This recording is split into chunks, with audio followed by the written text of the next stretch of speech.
আবারও একটি ভিডিও নিয়ে চলে আসলাম। মা বলল আজকে মাংস রান্না করবে, আর আমিও ফোনটা নিয়ে হাজির হয়ে গেলাম। প্রথমে একটি গরম তেলের মধ্যে পেঁয়াজ কুচিগুলো আস্তে আস্তে দিয়ে দিচ্ছে। তোমরা যে যেরকম পেঁয়াজ খাও সে সেরকম পেঁয়াজ দেবে, এবং রসুনটাও ঠিক সেরকমই দেবো। রসুনটা কুচু করে তারপরে সেটাকে বাটবে।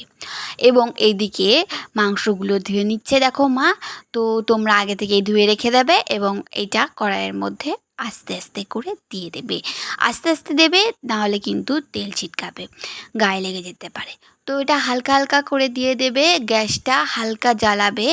এবার আস্তে আস্তে এর মধ্যে সব কটা মাংস দিয়ে দেবে, এবং এটা নাড়াচাড়া করতে থাকবে যাতে সব মশলাগুলো এর ভিতরে মিশে যায়। এবং এর উপরে দেখো গুঁড়ো লঙ্কা দেওয়ার পর কি দেখতে সুন্দর লাগছে। তোমরা যতটা পরিমাণে লঙ্কা খাও ঠিক ততটা পরিমাণে দেবে, এবং এর ভিতরে দিয়ে দেবে হলুদ। হলুদ দিয়ে দিলে পরিমাণ মতন দেবে, বেশি দেবে না। আমরা এদিকে 2 চামচ মতন দিয়েছি, নুন দিয়েছি পরিমাণ মতন। তো তারপর এটার ভিতরে জিরে লঙ্কা গুঁড়ো দেবে, দিয়ে এটাকে হালকা হালকা নাড়তে থাকবে যাতে সমস্ত সমস্ত সমস্ত মশলাগুলো ভালো করে মিশে যায়। আমি অবশ্য ভয়েসটা অত ভালো করে দিতে পারি না, তাই তোমরা নিজেরা একটু বুঝে নিও। প্রথম প্রথম এর জন্য আমার ভয়েসটা ঠিক কেমন কেমন একটু হয়তো লাগতে পারে তোমাদের কাছে।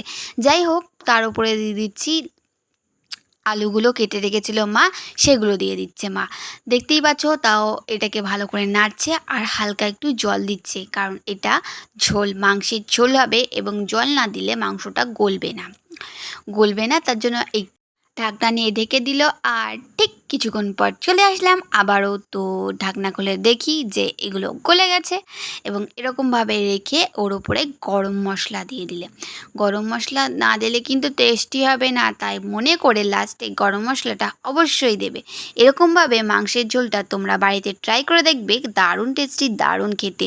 তোমরা অবশ্যই ট্রাই করে আমাকে বলো। আর আজকের ভিডিও কেমন লাগলো কমেন্টে প্লিজ বলো, আর আমার পাশে থেকেও, আরও নতুন নতুন ভিডিও আনবো আমি।